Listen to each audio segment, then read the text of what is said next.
Prefeito, público presente, internautas, cumprimentar o Mano Mi do Juquitiba City, parabenizar o Juquitiba City. Fabiana, vocês estiveram lá em São Paulo, lá vocês têm oportunidade, né? Parabéns, mostraram o trabalho de vocês, mesmo sem nenhum apoio aí da cultura do município, estão lutando, estão brigando, estão abrindo as mentes das pessoas, dos jovens, parabéns, viu?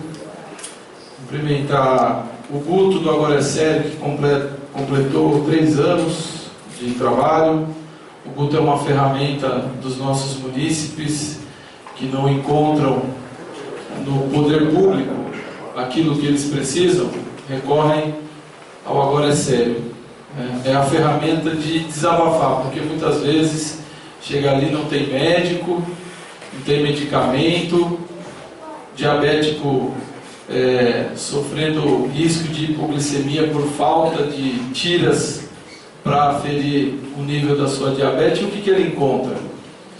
Farmácia fechada, tudo degradado, compras irregulares. E aí ele vai lá no culto do Agora é Sério e pelo menos ele tem um desabafo. Parabéns, a nossa cidade precisa muito do seu trabalho.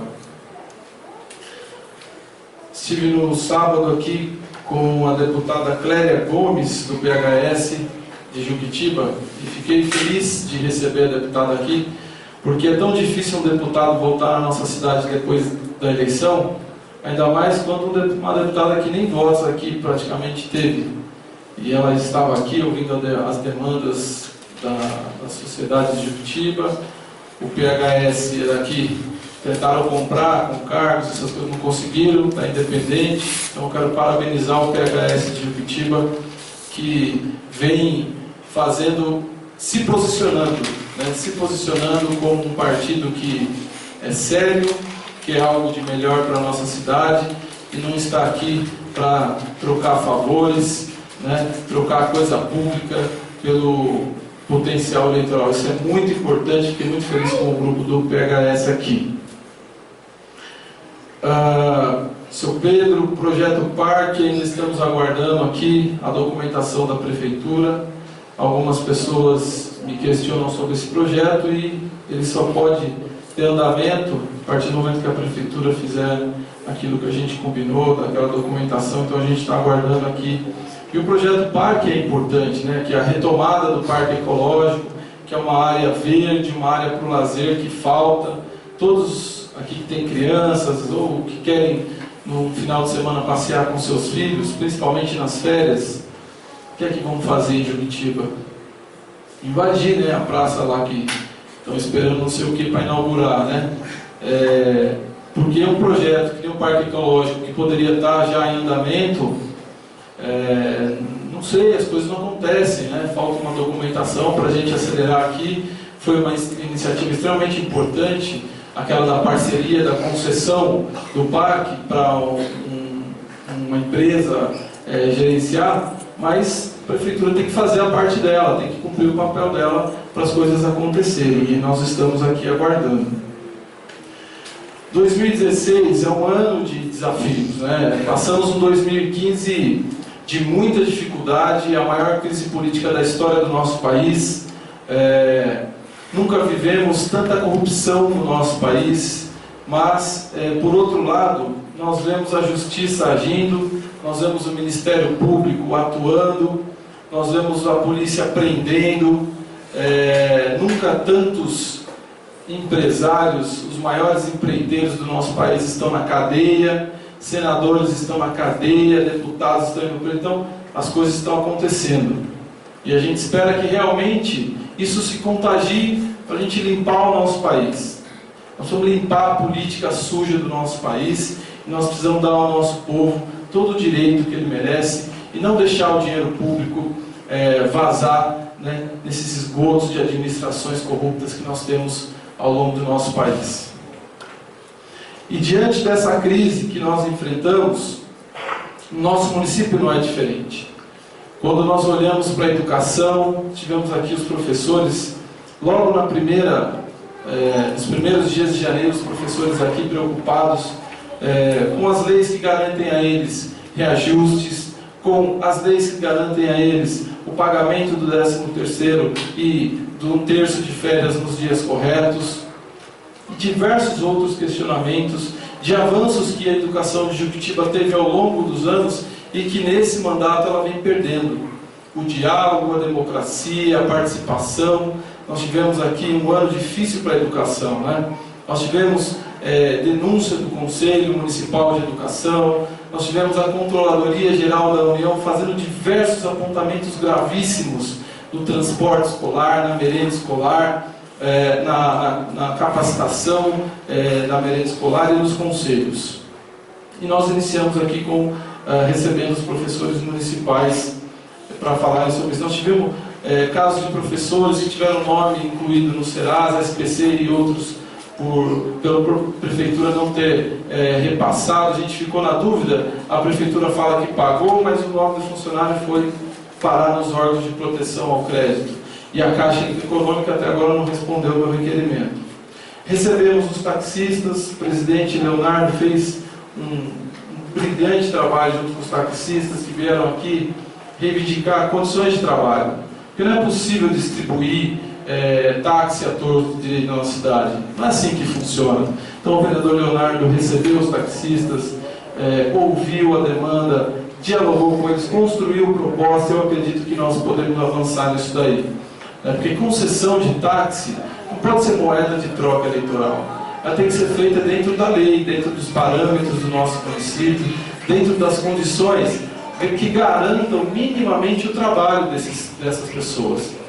Porque se você enche de táxi o município, quem está trabalhando passa a não ter condições de oferecer um bom serviço. Vira uma disputa, vira uma guerra.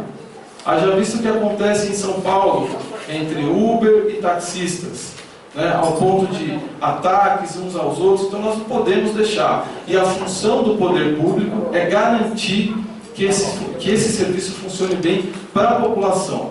Nós não podemos sucatear o serviço ao ponto do cidadão ser prejudicado. Os estudantes universitários, prefeito, que estiveram lá com o senhor, que cobram o transporte gratuito, que cobram pelo menos as condições mínimas do transporte na nossa cidade, dos universitários. Nós que o senhor também participou dessa luta, que é estudar e sair daqui, pegar um ônibus, chegar na faculdade. Então, seria justo garantir um preço melhor, qualidade melhor desse transporte para esses lutadores do nosso município. E o Legislativo tem muitos desafios. A nossa cidade tem o desafio, por exemplo, de nos contrapormos ao governo do Estado de São Paulo. Nós não podemos deixar o governo do Estado de São Paulo avançar sobre os nossos recursos naturais da maneira como estão fazendo. Eles estão querendo pegar a nossa água. Eu falo nossa, porque eu parto do princípio que nossa vida, ela foi norteada para preservarmos o manancial. Nós sofremos todas as restrições possíveis e imagináveis para protegermos esses mananciais que garantem a produção de água.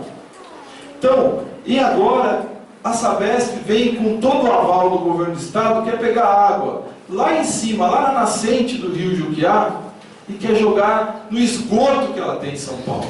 Porque não existem mais rios em São Paulo, existem esgotos. Então, a água que nós preservamos, que não podíamos poluir, eles vão fazer o contrário, pegar a água limpa e jogar na água suja que eles sujaram. Passando por cima das leis, passando por cima, muitas vezes, da inoperância do poder público municipal. Nós não podemos permitir esse tipo de questão. Nós temos que ter um governo atuante no Comitê de Bacias. Nós temos que nos posicionar de maneira muito firme, porque o que eles estão tentando fazer é um dos maiores crimes sociais da história da humanidade. Porque a água, ela representa 60% da nossa vida. E para Juquitiba representa 100% das implicações que nós temos para nos desenvolvermos. Então, como é que nós podemos permitir, nesse momento, que eles desperdiçam 30% da água, que eles poluíram todos os seus rios, e aí vai lá no povo de Juquitiba, retira o seu bem mais precioso com a sua vida, que foi penalizada para manter, e despeja para diminuir a poluição dos rios deles. Nós não podemos permitir isso, porque essa injustiça ela tem que ser compensada. O governo do Estado de São Paulo tem uma enorme dívida com Juruti. Aliás, uma dívida impagável. Ele pode amortizar, pagar ele nunca vai pagar. Porque como é que as outras gerações que enfrentaram todos os problemas que nós enfrentamos, que não foram compensadas? Então nós precisamos exigir, e é um desafio nosso, exigir ou frear esse avanço sobre os nossos recursos naturais. Além da captação do São Lourenço, que querem passar de 4.700 litros por segundo para 6.000 litros por segundo, ainda existem mais 2 outros projetos que, de maneira desastrosa, não respeitam as leis, porque o governo manda na CETESB, manda no meio ambiente e manda na Sabesp e faz o que quer. Então nós não podemos permitir, mesmo com pouca força que temos que usá-la da maneira mais firme possível. Nós temos o desafio, presidente Leonardo, a mesa diretora, colegas vereadores, de mantermos a independência dessa Casa de Leis. Então hoje, parabéns ao vereador Edson que retirou o requerimento de urgência, porque nós não podíamos começar a primeira sessão com um projeto de lei que o vereador aqui teve acesso às 16 horas. Não é possível isso. Não é possível. Não há justificativa para isso, senhores. Porque transporte escolar, se a prefeitura não se planejou o ano inteiro de 2015, não adianta querer agora empurrar um projeto de goela abaixo sem o vereador estudar. Não é possível isso. Um dos princípios básicos da administração pública é o planejamento. Isso é questão de responsabilidade. Nós estamos falando de transportar mais de 2.000 crianças todos os dias. E tratar assim, dessa maneira, não é possível. Sabe, nós tínhamos que ter planejado isso em 2015. Nós tínhamos que chegar em 2016 com tudo pronto. Esse é o papel do gestor público. Isso é responsabilidade. Isso é atender os princípios constitucionais básicos de uma administração pública, que todos nós temos que ter. Então o Legislativo tem que ter esse posicionamento independente e autônomo e o único compromisso com o interesse público. É para isso que nós estamos aqui. E é isso que eu espero desse ano, aqui nessa Casa de Leis, porque já erramos muito. Já erramos muito ao longo dos anos e hoje pagamos muitos reflexos dos nossos erros. Projetos que foram atropelados, projetos que foram vetados, e eu vou citar um. Projeto do aluguel social, que foi vetado pelo prefeito em 2015 e que agora não pôde ser oferecido às famílias que ficaram desabrigadas numa escola lá nos Barnabés. Porque se tivesse aluguel social, o município poderia atender essas pessoas com dignidade. Porque elas merecem uma casa de emergência, não ficarem amontoadas numa escola. Isso é respeito, isso é responsabilidade. E isso é papel dessa Casa de Leis. Nós deveríamos ter quebrado o veto em defesa dessas famílias. Porque naquele momento eram outras famílias que estavam para ser desabrigadas pela rodovia. Mas esse ano foram famílias que perderam suas casas. E nós fomos coniventes com o veto. E não cumprimos o papel que essa casa deveria cumprir. Fazer os enfrentamentos. Nós precisamos fazer os enfrentamentos em defesa do povo. Se não formos nós, não haverá ninguém mais. Então, passar por cima de acordos políticos e defender a população de Juquitiba. Esse é o nosso papel. Nós temos que ter um compromisso com a legalidade. Nesse sentido, nós temos que garantir um poder legislativo fiscalizador. Esse é o nosso papel. Fiscalizar. Então, garantir o uso dos recursos públicos, combater a corrupção, combater qualquer tipo de abuso de poder. Esse é o papel dessa Casa de Leis. E é por isso que ela precisa ser autônoma. Nós precisamos estar atento ao que falam as ruas. Nós não podemos fazer de conta, presidente, peço mais alguns minutos para eu concluir. Pode regular. Obrigado. Nós não podemos ser um poder surdo e cego. E prestem muita atenção no que a gente ouve na rua. Porque se nós não estivermos em sintonia com eles, eles não estarão em sintonia com as urnas. Se não estivermos em sintonia com o que o povo de Juquitiba está clamando hoje, eles não estarão em sintonia com nenhum de nós nesse ano que é o ano da nossa avaliação.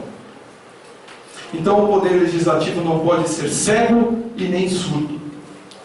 Para finalizar, nós temos um grande desafio em 2016 e é essa cobrança que vem das ruas.